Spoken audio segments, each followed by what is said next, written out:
It's time for Speaking of Speaking. Quick tips and tools to take you from stage fright to spotlight. This podcast gives you an inside look from the world of public speaking and speaking secrets you need to be bold from the stage, no matter what business you're in.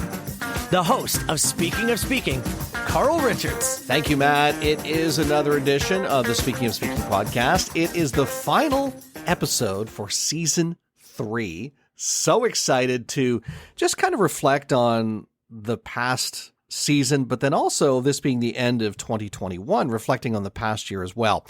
So one of the things that happened partway through season 2, of course, that's when we were hit with a global pandemic and a lot of people were left scrambling. A lot of business professionals had to reinvent themselves or pivot and shift. And those who were very successful at doing that are still in business today. And there's no surprise that there are some that weren't able to do that and, ended up doing other things. And that's okay too. My predictions for speaking as far as 2020 were completely wrong. But we did have some great guests in season 2, and season 3 was no exception. We had some amazing people join us on the show, starting off with the mother-daughter connection with special guests Rochelle Schwartz and Alicia Schwartz, talking about the communication between, the mother-daughter connection, but also just, when you're working with someone who is a family member, what's that communication like? We had some magical moments with storytelling with Susan Luke Evans. Gabriel Basque gave us his take on leadership. Elizabeth Miner, how to get speaking gigs for your next big project. Jamie Madigan talked about speaking of wealth, which was very timely with a lot of people concerned about the economy because of the pandemic. And then we had Alfonso Quadra, who had an amazing story. He is very successful, a multimillionaire. It wasn't always that way for him. And he's had an amazing journey and has remained humble through the process as well. Some great speaking mentors as well joined us, including Holly Marie Conway. We had Wayne Pratt join us. Heather DeSanto gave us some tips on how to make sure that you're standing, even if you're doing virtual speaking. Diana Lidstone joined us again as well. She talked about how to think like a CEO and get off the hamster wheel, which was one of those things that I think a lot of people this past year struggled with that. They were maybe, had the wind knocked out of their sails because of the pandemic, but Diana certainly helped us course correct and get back on track. Earl Thomas, who's a voiceover artist, he joined us with his take. Spent a number of years in radio too, by the way. Imposter syndrome. Yeah, great conversation with Marlene Cameron on, the dangers of feeling like a fake. Had a great chat with her. One of the biggest highlights, I think, though, was chatting with Amit Kukrija, the founder of the startup Audia.io. Oh my goodness, this platform is expanding, and I'm certainly hoping that next year we're going to see some big changes in the world as far as how we embrace speaking and how we embrace audio content. It shouldn't be living on YouTube. It should have its own platform designed for that. So that was a great conversation with him. We had creative content strategist Catherine Burrows join us. We also had, we had Steve Lowell, who is the president of the Global Speakers Federation, join us on the podcast, and a guy who's done a lot of coaching with me over the years as well. We had a number of authors who participated in the Soulology Chronicles Voices, give their take on their chapter and share a bit of their story as well. So all in all, a fantastic season. Those were the highlights. Yeah, a lot of great discussions, and I'm certainly hope that you had a chance to listen to them. If not, go back and listen to them while this is being recorded the middle to the end of December. So while you're enjoying the holidays with your family, go listen to some of those episodes if you haven't had a chance to listen to them yet. Some great information there. Now, the year itself, oh my goodness. When I started off the third season of Speaking, my life was in a bit of transition. Really, I had spent 25 years working in radio broadcasting. Partway through 2020, I found myself leaving the radio world, not sure what I was going to do.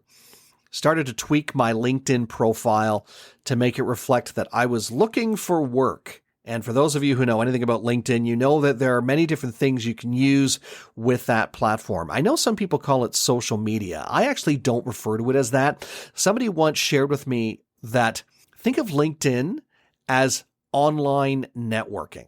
Basically, think of how you would do physical networking. That's what LinkedIn basically is. It's not a social media platform like Facebook. It is very different.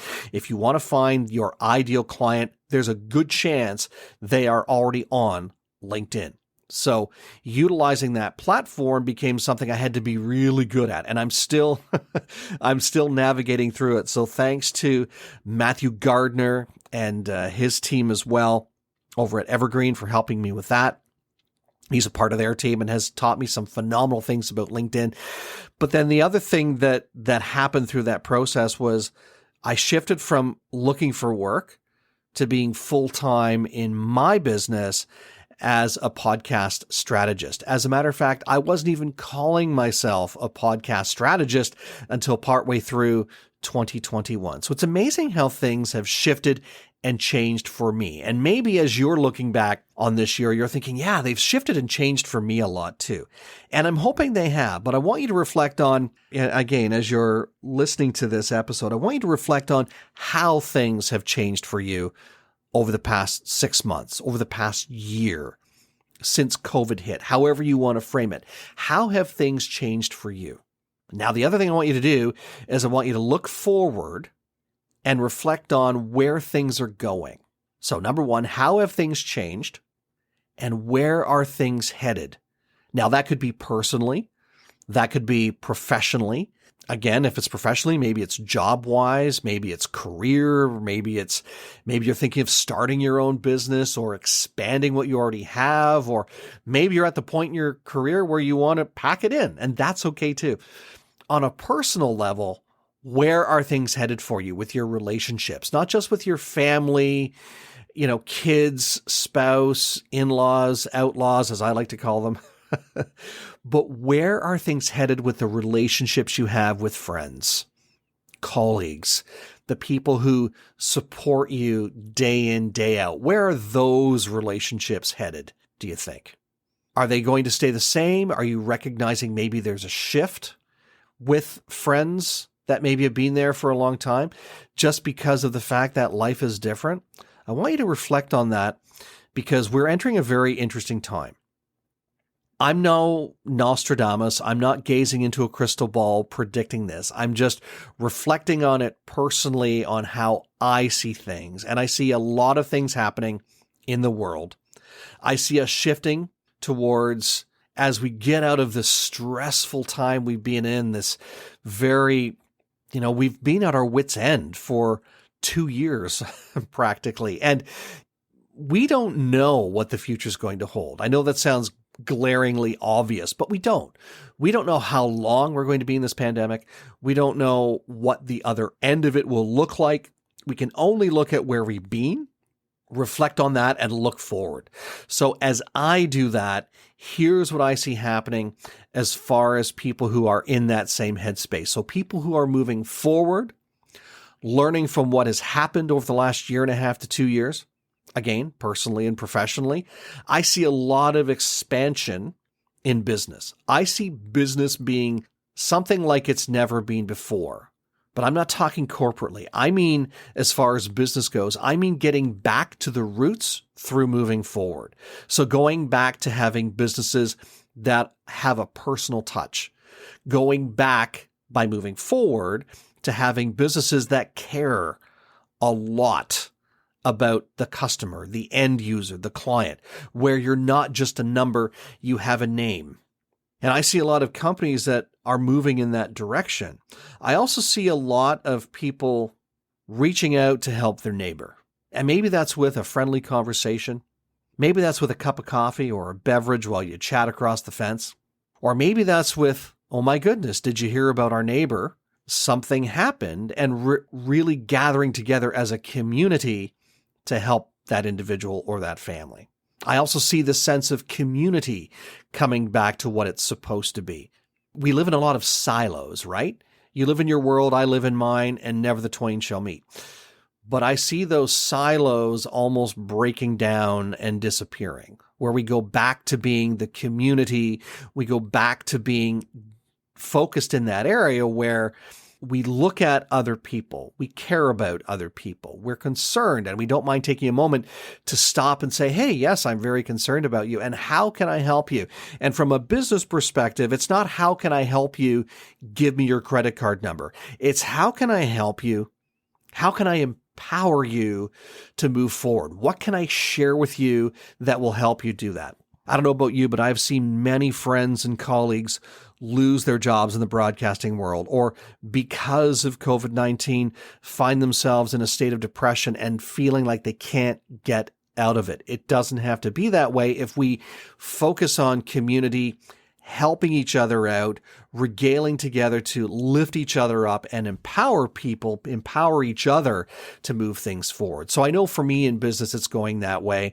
In the last 15 to 20 years or so, my spouse and I have been very charitable in our community, but that sense of community is extending beyond the town of Gananoque in Eastern Ontario, Canada. It's expanding to how can I help other people in business? How can I empower them? What message can I share with them? And then because here's what I believe. I believe that business isn't built on just the number of credit card statements or the number of credit card numbers that you have that are, on your regular billing cycle every month. Yeah, okay, that's the basis of business, but it really comes from the relationships and the quality of those relationships that you have built.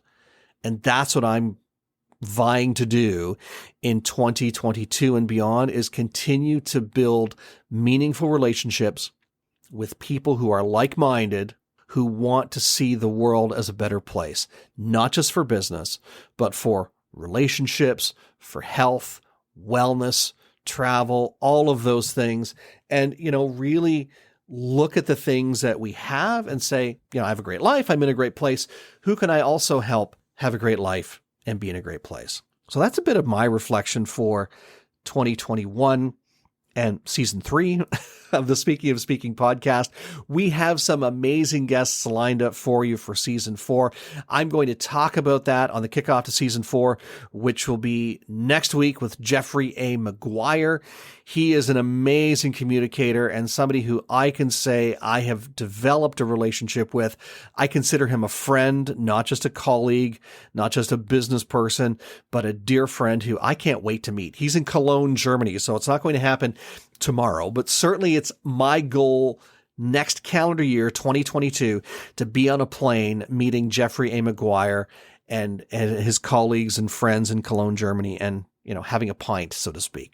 So thank you so much for being a part of the Speaking of Speaking podcast. And remember, as we get set for season 4, get out there and own the platform. Thanks for listening to the Speaking of Speaking podcast.